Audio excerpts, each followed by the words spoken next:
সকলকে শুভ নববর্ষের অনেক ভালোবাসা, শুভেচ্ছা। আগামী দিন খুব ভালো কাটুক, সবাই সুস্থ থেকো এবং নিজের কাছের মানুষদেরকে খুব ভালো রেখো। আমরা যদি কথা বলি বুমারাংয়ের টিজার নিয়ে, যেটা আজকে কিছুক্ষণ আগে ড্রপ করা হয়েছে, আমি আশাই করিনি বুমারাংয়ের টিম আজকের দিনে একটা টিজার আনবে। ভেবেছিলাম হয়তো তারা একটা মোশন পোস্টার আনবে, রুক্মিণীর যে ক্যারেক্টার সে রিলেটেড কিছু আনতে পারে, তবে তারা একটা গোটা টিজার নিয়ে এসেছে। এটা সত্যিই খুব সারপ্রাইজিং। তো বোঝা যাচ্ছে এই ছবিটার প্রমোশন হয়তো জিৎ তার বাদবাকি ছবিগুলোর মতো করবে না, এই ছবিটাকে বড় ওয়েতে প্রমোট করবে। তো কেমন হলো এই টিজারটা? অনেকেই হয়তো এই টিজারটা দেখে তেরি বাতোঁ মে এসে উলঝা জিয়া সেই নামটা নিয়ে আসবে, তার কারণ এর আগে বহু পেজ এমন ধরনের জিনিসপত্র করেছে। তো আমি বলে রাখি, তেরি বাতোঁ মে এসে উলঝা জিয়া এই ছবিটা তো 1-2 মাস আগেই এসেছে এবং বুমারাংয়ের শুটিংও অনেক দিন ধরে চলছে। তা বুমারাং এবং তেরি বাতোঁ মে এসে উলঝা জিয়া দুটো ছবিরই মোটামুটি কাজ অনেক দিন ধরেই চলছে। তো এটা সম্ভবই নয় যে তেরি বাতোঁ মে এসে উলঝা জিয়া, যেটা 2 মাস আগে এসেছে, সেই ছবিটা দেখে এই ছবিটা 2 মাসের মধ্যে বানিয়ে দিল। সম্ভবই নয়। এবং আমি এটা বহু আগেও বলেছি, জিতের একটা ছবি 40 থেকে 50 দিন ধরে শ্যুট করা হয়, তারা একটা লম্বা সময় নিয়ে শ্যুট করে ল্যাবি স্কেলে। তো সে 10 দিন 12 দিনের শ্যুটে বিশ্বাসী নয়। তো এই ছবিটা ওই ছবিটার কপি, এই কথাটা জাস্ট যাই না।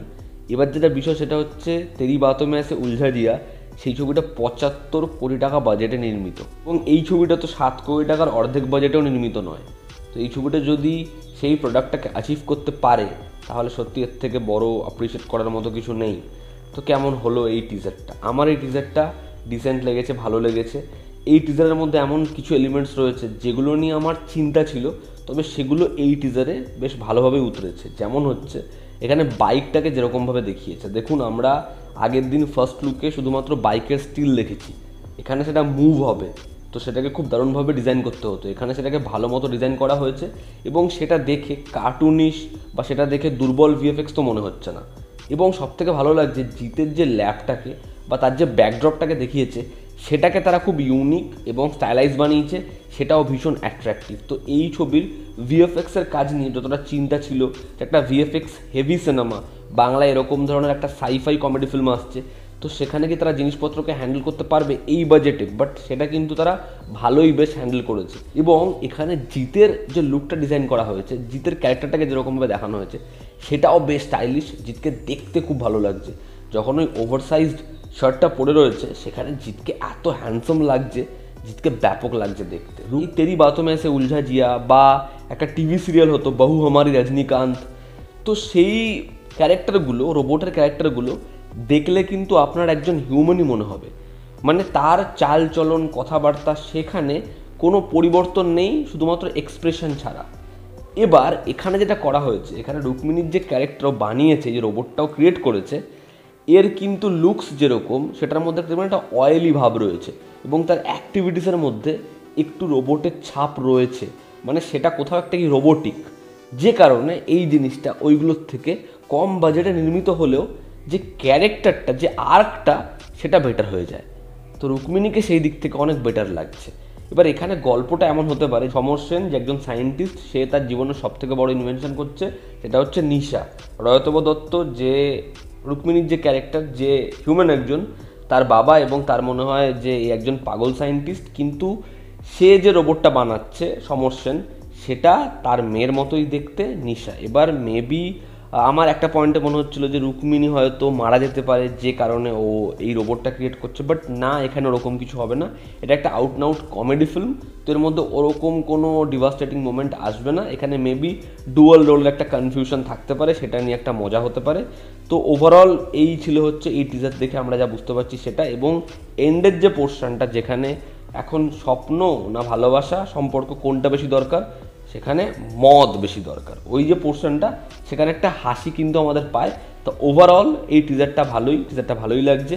এই টিজারে কোন কোন জিনিসগুলো আমার ভালো লাগেনি, এই টিজারটা কিন্তু একটা ভালো টিজারটা আমার ভালোই লেগেছে, তবে এই টিজারটা আমার এক্সট্রা অর্ডিনারি বা ছিটকে দেওয়ার মতো মনে হয়নি। এবার এখানে যেই বিষয়গুলো নিয়ে চিন্তা ছিল, যেমন হচ্ছে ভিএফএক্স, এই সাইফাই বিষয়টাকে কীরকমভাবে দেখাবে, এখানে রোবোটিক জিনিসপত্রগুলো, বা এখানে এই বাইকটা, সুপার বাইকটা কীরকমভাবে এগুলো আসবে, ওগুলো এখানে সমস্যারই নয়। এখানে সমস্যা হয়েছে টিজারের কিছু পোর্শন এমনভাবে তারা ডিজাইন করেছে, যেমন এখানে রজতাভ দত্ত, খরাজ মুখার্জি, অম্বরীশ, এদের এত লাউড করে দেখিয়েছে, যেটা ভীষণ ব্যাকডেটেড মনে হয় এবং সেখানে কোনো এমন ওয়ান লাইনার নেই বা এমন কোনো মজার লাইন নেই যেটা খুব ওয়ার্ক করছে। শেষের যে ডায়লগটা আমি বললামই, ওই মদ ইম্পর্টেন্ট, ওগুলো কিন্তু ওয়ার্ক করে। কিন্তু এই টিজারের প্রথম দিকে রয়তব দত্ত বা খরাজ মুখার্জি বা হচ্ছে অম্বরীশ, তাদের পোর্শনে কিন্তু সেরকম কোনো পাঞ্চ লাইন বা সেরকম কোনো ইকুয়েশন নেই যেটা ওয়ার্ক করবে। এবং কয়েকটা জায়গা যেমন রুক্মিণী ওই উল্টো দিকের দেওয়ালে হাঁটছে, বা জিতের একটা পোর্শন রয়েছে একদম সামান্য, একজন বিল্ডিংয়ের মধ্যে রয়েছে, ও সুপার বাইক নিয়ে আকাশে উঠছে, ওই যে জায়গাগুলো সেগুলো কিন্তু ভিএফএক্সের দুর্বলতা বোঝাচ্ছে। ওভারঅল বুমারাংয়ের টিজারটা বেশ ভালো টিজার, এর ফার্স্ট ইমপ্রেশন সেটা ভালো, দেখার পরবর্তী সময় ট্রেলার কেমন হয়। এবং এরকম একটা আইডিয়া এরকমভাবে তারা প্রেজেন্ট করছে, একটা সাইফাই কমেডি ফিল্ম বাংলায় হচ্ছে, তো আমার মনে হয় যে বাজেটে যেরকমভাবে এটা নির্মাণ করা হচ্ছে, আমাদের একবার এই ছবিটাকে সুযোগ দেওয়া উচিত। আর কিছু লোক আমি জানি যেটা বললাম তেরি বাতোं में से उलझा जिया, সেটার সাথে এই ছবিটার কম্পেয়ার করবে, কিন্তু সম্ভব কি করে?